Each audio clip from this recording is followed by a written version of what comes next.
Late at night, James sat alone in his creaky apartment, typing away on his antique typewriter.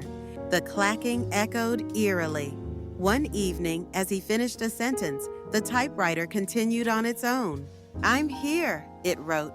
James froze, his eyes scanning the dimly lit room. The air grew cold, and a faint tapping started behind him. He turned, but there was nothing there. The next day, his reflection in the mirror moved before he did. It smirked and whispered, "You can't escape me." Shadows lengthened, voices grew louder, and every step James took seemed to bring him closer to something unseen. One night, he smashed the typewriter in desperation. Silence followed, but the keys clicked by themselves in the darkness. The last message appeared on the cracked mirror.